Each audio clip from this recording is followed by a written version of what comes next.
Posez mon bon Dieu, laisse-moi écouter. Costo parole, au contentando la voix. Et mon Seigneur, mon divin toi. Allah mola pour me faire ta volonté. Bonsoir à tous et bienvenue à notre rencontre. Écoutez, je dois attendre, c'est comme ça qu'après-midi, nous un thème qui nous causait, un thème qui touche nous la vie, tous on a fait peut-être qui passe dans nous la vie, nous pas trop porte attention.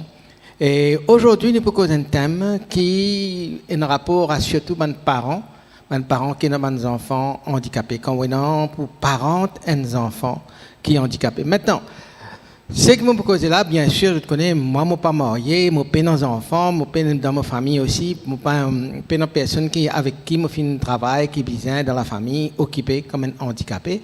Mais ce que nous comprenons, c'est que tout ce que nous lisons, tout ce que nous trouvons, c'est qu'il n'est pas facile, n'est pas aussi facile que nous pensons. Et donc, ça causerie là, les plus pour nous, qui peut côtoyer les parents qui ont des enfants handicapés, peut-être donne-nous un petit, disons, un petit insight, comme on dit en anglais. Et nous gagnons une vision de peut-être ce que l'autre personne, l'autre parent qui a des enfants qui a un besoin spécial, je peux vivre. Ça l'impact qui est non, l'eau, sa famille-là, l'eau, sa parent-là, quand je suis là pour occuper un enfant, s'il y a un besoin spécial, un enfant handicapé. Maintenant, nous connaissons qui, quand nous causons un défi, pas toute famille qui a des enfants handicapés, qui a le même handicap, qui ont même qui demandent même quantité de temps, qui demandent même quantité, disons, l'énergie pour occuper. Donc, il y a beaucoup de différences, mais l'impact, c'est l'impact. L'impact, ce qu'il nous voulait dire, c'est que un parent, une famille, quand il y a un handicapé dedans, un enfant handicapé, il y a beaucoup plus de demandes là sa famille-là, surtout la personne qui peut vraiment prendre la responsabilité pour prendre soin de cet enfant-là. Et la plupart du temps, dans ma famille, c'est la maman. Et nous connaissons qu'il y a beaucoup plus de demandes là sa famille-là, là sa personne-là, qui, dans une famille, qui nous peut dire, n'a pas énorme pour faire face à sa situation-là.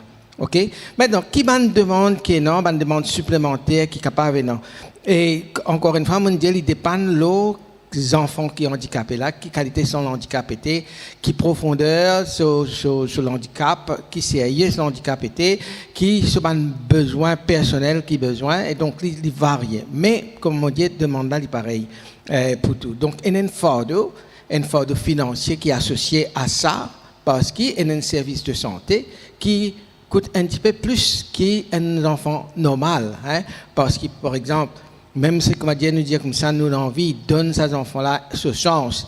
Et là, même si, comme Dieu, ces enfants-là, ils ont un handicap profond, mais nous avons envie de donner ce chance pour une scolarité, ça aussi, il demande un petit peu plus de finances qui les enfants normaux. Et puis, par exemple, si, comme Dieu, il y a un handicap moteur, il n'est pas capable de déplacer, donc sur l'équipement aussi, il coûte cher et les parents bien trouvent un moyen pour acheter l'appareil, aussi comme dire, il y a une assistance gouvernementale, ça aussi, ça va une démarche qui est là pour gagner ce équipement là aussi, il est capable de prendre du temps, de l'énergie, et la plupart du temps, les parents disent que ça laisse trop de haine, capable d'acheter quelque part, et ça coûte, ça fait un impact, l'eau finance. Dans toute la case même, il y a un certain aménagement qu'ils ont bien faire pour justement répondre aux besoins de ces enfants qui ont un besoin spécial là. Qui ont des enfants qui ont un handicap, ils n'ont pas besoin. Par exemple, au niveau, si ils peuvent faire la case, les enfants là pas capables de monter un perron, besoin de la rampe qui mettait, besoin de mettre un garde-fou. Si comment dire, non pour l'étage, les enfants là pas capables, une difficulté pour aller dans l'étage, besoin aménage sur la chambre en bas. Donc énorme aménagement aussi qui bien fait dans la maison, le logement pour rendre la vie de cet enfant là assez confortable, assez confortable. Et non aussi, surtout, ben, médicaments, et sur ben, l'aliment, sur ben manger, qu'il bien manger. Alors, tout ça, il y a l'impact, surtout, sur la finance de la famille. Alors, pour bon nombre de sa famille-là, il est vrai que, bon, dans certaines familles, capable le mari ou bien la femme qui travaille dans une compagnie, dans l'agence, qui a un remboursement, ou bien est en sécurité sociale, ou bien tout ça. Mais parfois, le gros problème, c'est quand, comment dire, pour faire une démarche, pour gagner ça, l'aide financière, pour gagner ça, remboursement, là, le temps pour passeport, tout ça, bureaucratie.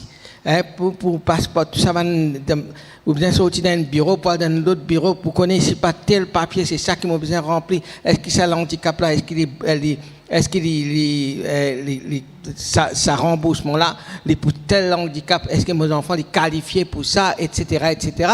Le temps, on va faire tout ça, ça quantité l'énergie, ça quantité le temps-là, frustration, parfois, besoin d'aller plusieurs fois, tel bureau, telle place, tel comptoir, etc. Et avant, on gagne un remboursement, avant, on gagne ça là, ça quantité de frustration, un parent passé, n'est pas facile. Donc, ça aussi, c'est un défi majeur qui est gagné. Et puis, il y a aussi le fait que, par exemple, on a des enfants qui ont un problème, il y a un handicap, il y a besoin d'un médecin. Médecin est référé à un psychologue avec une assistance sociale, maintenant dans l'école. Finalement, on gagne plusieurs professionnels ensemble pour occuper ces enfants-là. Mais chacun peut faire ses affaires d'un côté ou de l'autre. Et puis, parfois, on peut même une coordination entre ces professionnels-là. Et là, il y a impacté une décision que les parents bien faire parce que très souvent, capable docteur peut dire une affaire, psychologue peut dire d'autres affaires, assistance sociale peut dire d'autres affaires. Donc là, quand on a une coordination entre les services, ou parents ou sont perdus. Comme on dit, ou parents, c'est tout ça parents qui ont des enfants qui ont un besoin spécial là. Même le senti perdu parce qu'il n'y a pas une coordination entre les professionnels qui peuvent donner un conseil et l'information qui parfois gagne les contradictoires. Alors, il y a base aujourd'hui, il y a base aujourd'hui, les parents, c'est une autre tension à laquelle ils ont besoin de faire face.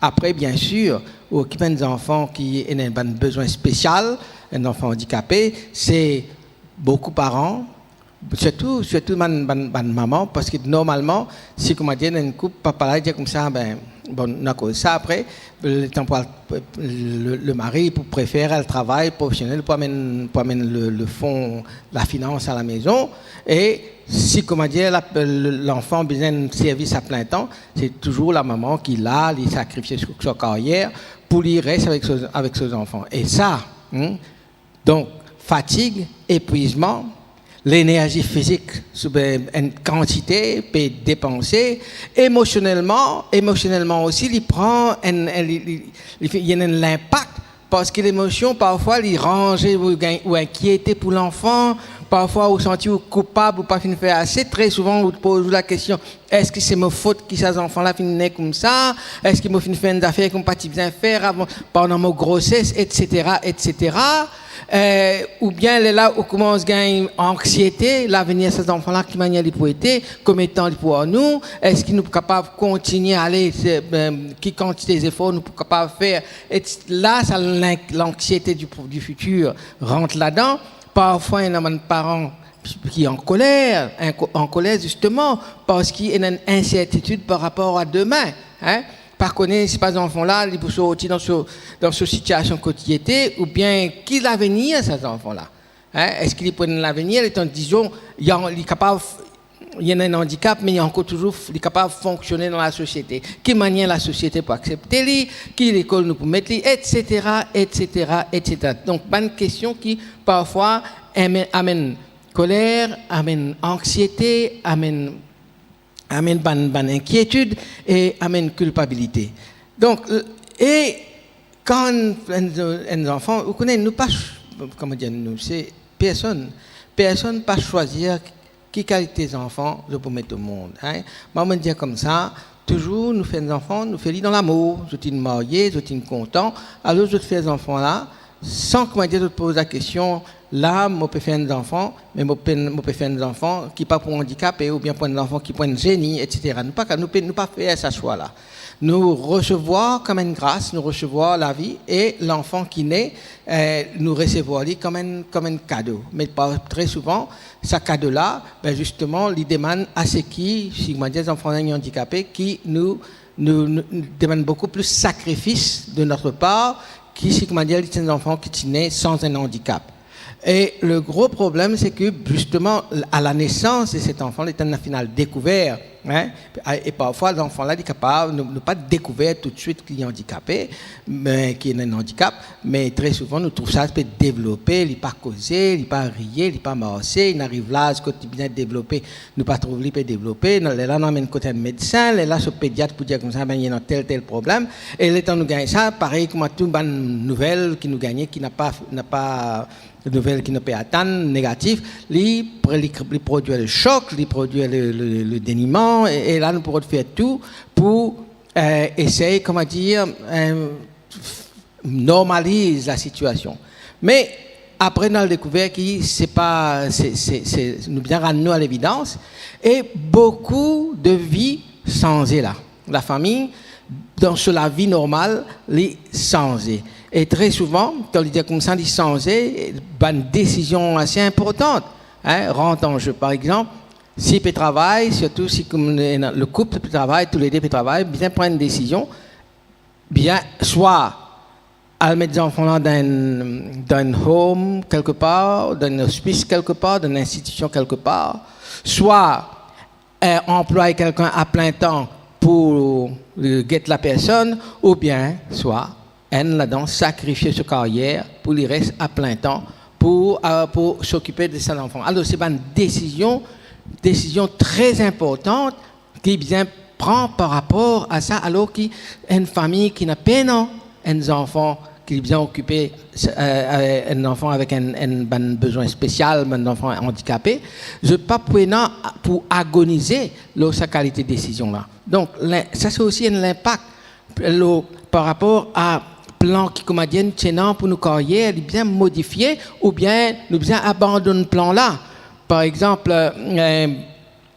si comment dire, c'est la plupart du temps c'est la maman qui assume sa rôle pour prendre soin là. Ben elle dit si ce rêve un jour tu pourrais aller pas faire l'étude de doctorat ou bien pour ouvrir son propre business ou bien pour peu importe ce rêve qui tu étais, il pour bien soit modifier rêve là, soit complètement abandonné pour les capables passer le temps pour lui occuper ses enfants. Alors, une décision susceptible d'être très important dans la vie familiale qui donne l'orientation à la famille. Entre-temps, il y a aussi en même temps, quand on dit un enfant handicapé d'une famille, nous trouvons, comment dire, la relation dans la famille changée. Comment dire, une alliance qui est entre frères et sœurs, entre parents et enfants. Ça aussi, il changé parce que très souvent, vous gagnez un frère, une sœur, pour dire comme ça, parents peuvent passer trop beaucoup de temps avec tout ça là, puis négligent nous. Là, il y a une espèce de, comment dire, une colère, et on commence à rebeller. Par contre, le côté positif, c'est qu'il y a un frère, sœur qui développe une amitié très profonde avec d'autres frères ou bien d'autres sœurs handicapés, et ce développement de cette amitié-là transforme eux dans le sens. Et maintenant, qui peut dire comme ça, je trouve d'autres frères, d'autres sœurs qui ont un handicap comme un cadeau pour eux, comme une grâce, comme un don de Dieu, parce qu'ils t'apprennent connaître même un peu plus en profondeur, de t'apprendre à prendre soin de quelqu'un qui a besoin de prendre soin. Je tenais ça le sens de pas de la justice, mais ce qu'on appelle de l'équité. D'autres besoins au second plan et mettre le besoin de l'autre en priorité parce qu'ils ont senti, comment dire, une priorité. Nous besoin donne l'autre là un peu plus parce qu'il a besoin de négatif. Comment dire, parfois les enfants doivent réagir parce qu'ils parents là, de dire comme ça, tu peux passer tout le temps avec mon frère, nous tu peux négliger nous, etc., etc. Et on a aussi l'impact dans le couple entre mari et femme parce que même affaire. Maman là, il peut prendre soin de l'enfant, il peut passer presque 24 heures ou 24 pour donner soin à cet enfant là. Et Marie là, il peut sentir comme à négligé. Mais c'est qu'une l'étude qui est là, de dire comme ça qu'il y a beaucoup de conflits conjugaux, il y a beaucoup de conflits entre mari et femme, mais le fait d'avoir un enfant handicapé, ça n'a jamais été une grande cause de divorce. C'est-à-dire, des gens pas divorcés, un couple pas divorcé parce qu'ils ont un enfant handicapé. Parfois, on trouve divorce arriver si, comme il y a un suicide dans la famille, si, comme il y a un enfant qui mort dans la famille. Mais par rapport à un handicap, c'est une rare cas, c'est une rare raison pour occasionner le divorce. Et dans le conflit, et dans une bise, et dans une tension entre couple, entre mari et femme, mais à la fin, toujours, comment dire, l'enfant n'est pas une cause de séparation ou de divorce. L'enfant handicapé, moi, je dire. Il n'est pas une cause, une raison de divorce pendant le couple. Ça c'est une bonne nouvelle. OK? Ça, c'est une bonne nouvelle. Et puis, nous connaissons aussi qui, bon, et ça, c'est surtout nous qui, nous peinons à l'expérience pour les enfants handicapés. Nous avons réalisé qu'il y a des parents qui ont des enfants qui ont besoin spécial là, autres le temps, autres l'énergie, plus consommé pour les parents qui peinent dans cette situation là. Donc, ressources famille en le temps, ressources famille en argent, besoin individuel pour besoin individuel dans la famille même, de pas satisfait parce qu'il peut trop bien passer le temps avec ces enfants-là. Pas de projet qui fait en famille, pas de voyage par exemple, pas de visite par exemple, pas de vacances qui prend, ça a aussi impacté. Parfois, si on a une fête, un mariage, un anniversaire, pas capable d'aller parce qu'il a besoin d'occuper l'enfant pour aller ici tout seul. Alors, donc ça, c'est nous de l'extérieur, quand on dit nous avons des parents comme ça, nous devons comprendre ça. Nous devons comprendre que la manière nous gérons les temps, nous ne sommes pas capables de gérer pareil parce qu'il y a beaucoup plus de demandes aux autres calendriers par rapport à cet enfant-là qui nous bon nous avons projets, nous avons activités aussi, mais au niveau de certains sacrifices qui viennent faire, il y a beaucoup plus de sacrifices de la part de ces parents-là qui de notre côté. Alors très souvent qu'arrivé, nous trouve, comment dire, toute l'énergie, ne plus participe dans une bonne situation, dans une bonne activité, elle invite les autres toujours pour un refus. Alors, parfois, là, nous commençons à éviter, nous commençons à éloigner, les autres. Parfois, il y a des fois aussi qui, bon, pour un parent qui a un enfant qui a un handicap, surtout si un handicap assez profond, un handicap mental, parfois, je trouvais que mon parent n'est pas dans tout l'entourage. Je dis non, mais moi, cause par rapport à des gens qui viennent get moi au niveau counseling, et de te raconter qui manière depuis que nos camarades connaissent d'autres enfants handicapés, les camarades là n'est plus fréquents, d'autres enfants qui habitent venir jouer avec les autres enfants. Maintenant, les enfants n'est plus fréquentés et non fait des remarques désobligeantes. Parfois, quand je suis c'est pas dans un supermarché. Surtout ces enfants-là, il y a des enfants qui ont dans l'autisme et ils peuvent faire un tapage ou bien il y a une autre qualité maladie qui appelle par exemple la maladie de la Tourette. Côté dans un tic, hein, et ça parfois on dit de guetter, de faire des remarques, ils mettent la famille dans des situations très tristes parce que au lieu qu'ils nous essaient de comprendre de l'intérieur qu'est-ce qui s'est en train de se passer, nous comme on dit, un peu dérangés parce qu'ils ne peuvent pas sa qualité d'expérience. Ça nous sentit, on m'a dit, on a peu dérangé, peut faire tapage, peut crier, parce que c'est une maman hein, qui vient parfois la nuit peut sommeil, peut casser parce qu'ils enfants là, il peut crier, il peut pleurer, il peut faire ce crise et parfois ces enfants là pas capables de communiquer. Il n'est pas capable de causer, il n'est pas capable d'expliquer qui peut arriver parce qu'il n'est pas dans sa capacité pour le faire là. Alors là, maman là, il vient toute sa patience avec là, parfois toute une nuit. Et nous, parfois, nous guettons ça. Nous trouvons des enfants, ils peuvent faire ce tantrum ou bien peuvent faire ce crise une bonne remarque désobligeante à faire. Donc ça aussi, ben parents avec enfants handicapés, c'est bien, comment dire, faire avec ça. Hein. C'est l'impact qui est dans les autres, la vie. Alors, mais ce qui est intéressant, c'est que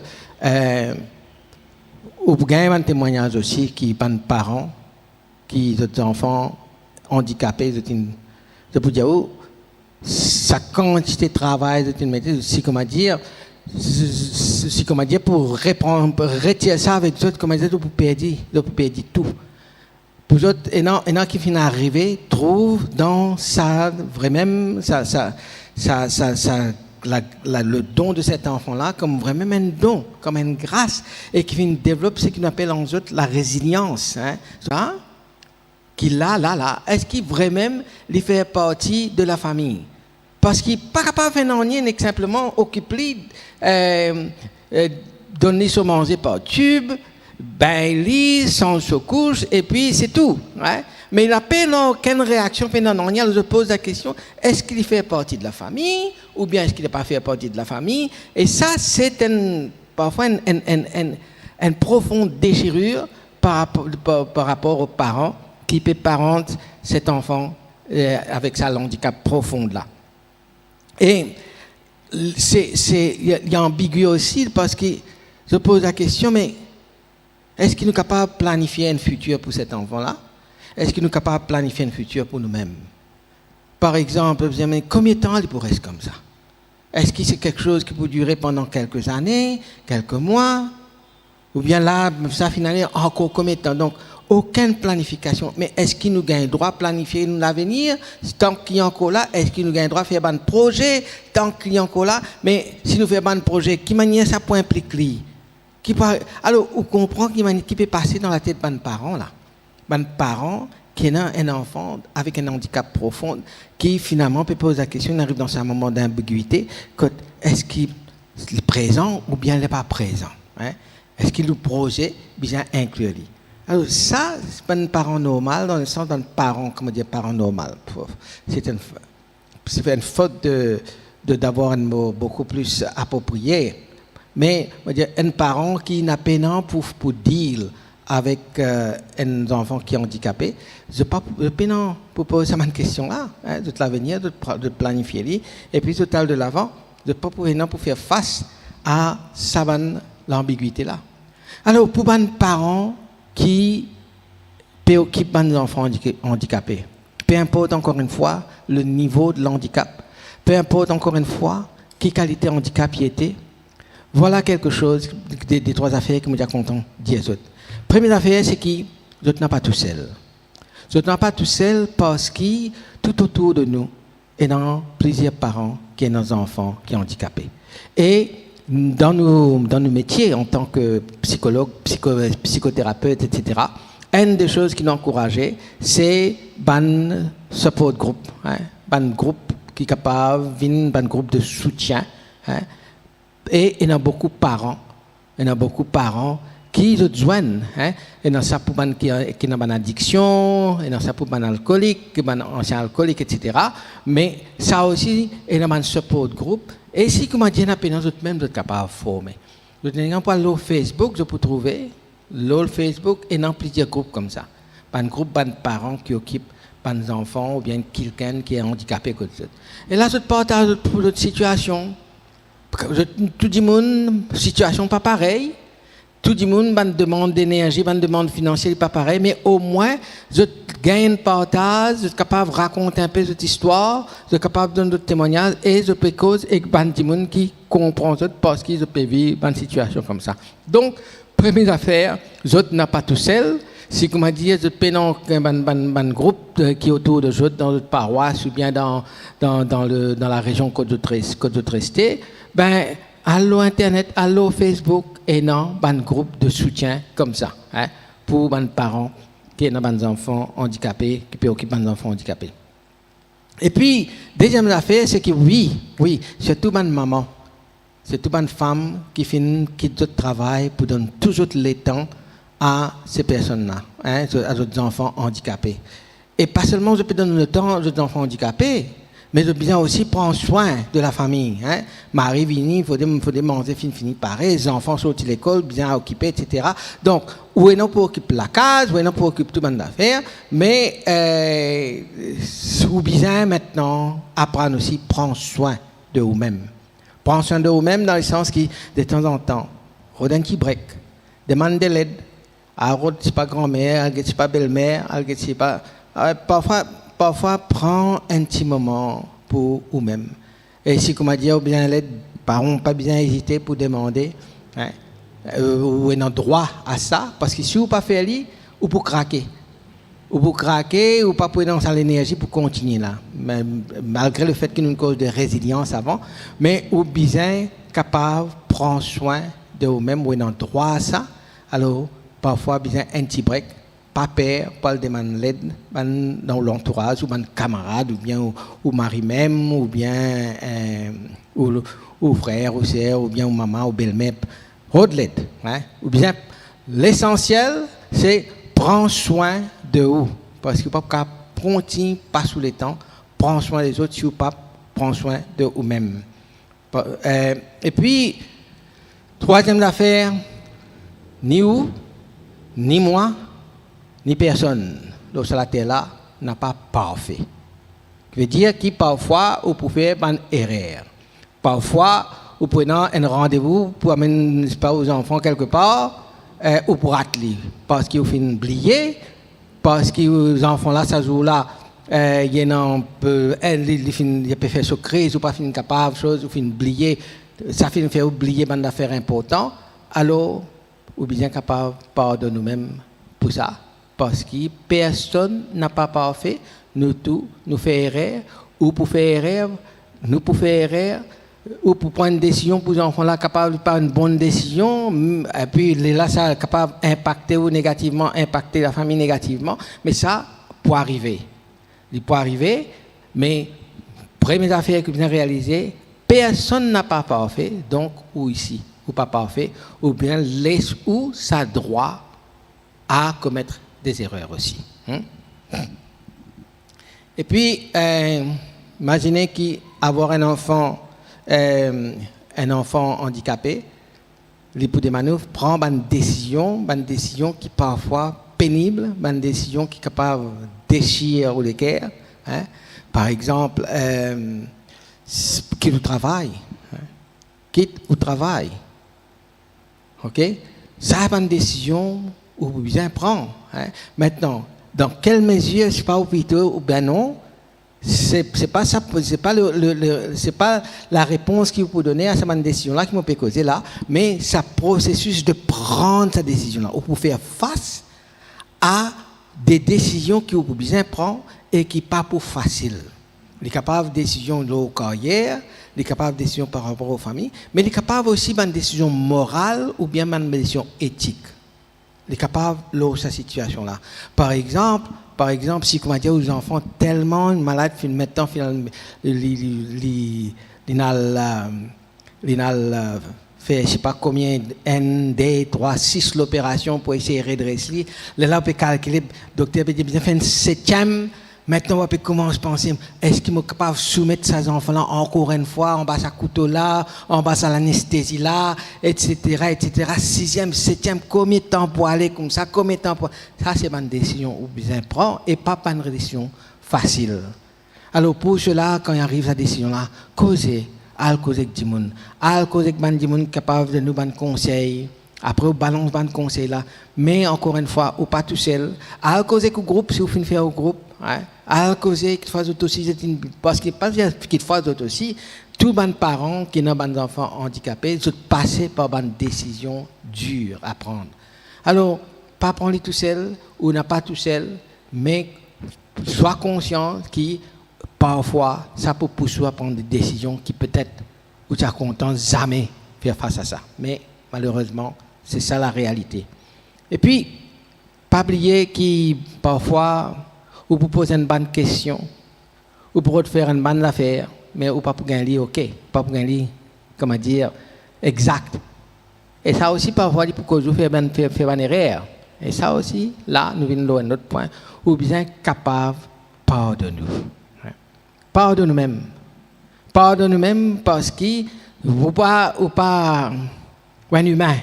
Et on peut faire le maximum pour donner le temps ou l'énergie à une personne qui est dans un grand besoin. C'est un sacrifice, mais c'est un sacrifice de l'amour. C'est un sacrifice qu'on peut faire parce qu'on est content cet enfant-là. Hein? Mais dans ce sacrifice-là, reconnaître que c'est où un humain, avec toute bonne faiblesse, avec toute bonne fatigue, avec tout bon questionnement, avec toute bonne inquiétude, et parfois, ou pas gagner une réponse claire, nette, ça capable de faire une tirée, une bêtise, alors pardonne ou même. Imagine bien, ou pas un super héros, comme dit, ou peut envoler comme Batman, comme Wonder Woman, hein, ou pas ça, ou peut lever gros machines, ou peut être, mais seulement la vie qui va mener là, avec ces enfants-là, ben un super héros. Parce que dans ça, le temps où ces enfants-là, ou même comme dit ce docteur, ou même comme dit ce conseiller, ou même ce psychothérapeute, ou même ce psychologue, ou même ce prêtre, ou même tout là. Ou à périr ce travail-là, ou tout seul. Tout ça là, ou tout seul peut faire. Quand on m'a dit, bien faire sur l'exercice, comme on dit, s'il y a une physiothérapie pour faire, ou même périr sur la main, ici là-bas, ou même bien guetter quand PPV sur calendrier, qu'il ait bien donné sur médecine, qui médecine bien donné, même si ce n'est pas un docteur, mais bien lier tout ce bon médicament qui a pu gagner pour connaître exactement qui vous donne lui, ou après suivre un conseil qui soit un psychologue fin donne nous, et la case c'est au même psychologue là. Quand on peut faire tout ça, bonne activité, que ça bonne professionnel, on peut faire ou tout seul, mais un super héros dans ce sens-là. Alors, ça, c'est quelque chose que vous avez réalisé. Bien réaliser qui, pour ces enfants-là, on peut faire tout ce qu'on est capable, plus que dans la limite ou possibilité. Et ça, on besoin de un grand bravo pour même ça, parce que, encore une fois, les familles ordinaires, que peinant, ça a besoin pour occuper un enfant avec un besoin spécial là, je ne pas énorme pour faire cela. Un autre affaire encore, pas les sous à battre, pas une remarque qui parfois les autres gens font, pas les sous à battre là, pas les sous parce que c'est eux qui connaissent qui pour aller on peut trapper. C'est eux qui connaissent quand on rentre la case, qui va vivre. Je ne pas connais. Alors très souvent, le temps de faire une remarque, hein, par exemple, une remarque simple, ok? Une remarque banale pour ces gens qui fait sa remarque là. Mais je connais pour, c'est pas une remarque banale. Par exemple, ça enfant il a 3 ans, mais il n'est pas encore mort, c'est qu'est arrivé? Mais vous connaissez qu'il ne fait pas marcher. Vous connaissez qui quand c'était la nuit sans sommeil ou passé à cause des enfants là pas encore marché à 3 ans. Vous connaissez qui quand c'était la nuit blanche ou fin passer pour frotter les pieds des enfants là pour essayer tout moyen pour faire les enfants là gagner sur la fosse sur les pieds pour marcher. Lui pas connaît. Lui penser pour lui développer facilement mais les temps gagne une remarque comme ça. Ça bien sûr flanquer un coup de poing dans l'estomac ça. Mais on pas répondre mais là qui arrive au rang de la case ou commence inquiet, ouais, mon petit comme ça, peut-être mon papa a fait. Là, on commence à culpabiliser vous-même, ou trouver à battre, pas les sous à battre, par les remarques, les autres gens, parce qu'ils ne pas connaissent. Ils ne pas connaissent. Hein? Les autres vivent dans une situation que les autres enfants finissent développer normalement, parce qu'ils enfants la paix, non, même besoin que les enfants. OK? Ou ici, où tu es content, où les enfants arrivent 3 ans, les développer, mais aux situations différentes, et je ne pas connais. Où connaît qui va faire, où connaît qui souffrance va gagner. Alors, déjà, où est stress avec ce qui va faire avec les enfants, pas prendre ça le stress là maintenant. Pas les sous à battre, pas une remarque que les autres gens faire. Remarque là, c'est capable négatif, c'est capable pas les sous à battre pour ça. On a beaucoup plus de choses plus importantes à faire. Hein? Et puis, une autre affaire aussi, bon, pas comparer. Pas comparer aux enfants handicapés avec des autres enfants, aux enfants étrangers ou bien même dans la case. Hein? C'est cette situation comme ça. Si je peux prendre plus le temps pour développer qui ou l'autre sur l'autre frère, sur l'autre sœur qui tient dans le même âge, qui développe plus vite, ben, c'est parce qu'il ou qu'on bien, il y a un handicap. Chacun côté et nous la foi dit nous ça, chaque enfant unique, même ces enfants handicapés là. Aux yeux de Dieu, lit unique. Aux yeux de Dieu, je ne sais pas qui fait ou fin gagne d'enfants handicapés, je ne sais pas qui plan bon Dieu non pour ces enfants là, mais seulement aux yeux de Dieu, lit unique. Donc pas qu'on parle avec les autres enfants parce que ça lui peut amener plus une espèce comment dire une affaire pour faire comment dire coupable encore, il faut culpabiliser encore, il faut abattre encore. Parce que les enfants là, ils sont différents, et c'est ça qui était, les différents. Et puis, dernière affaire,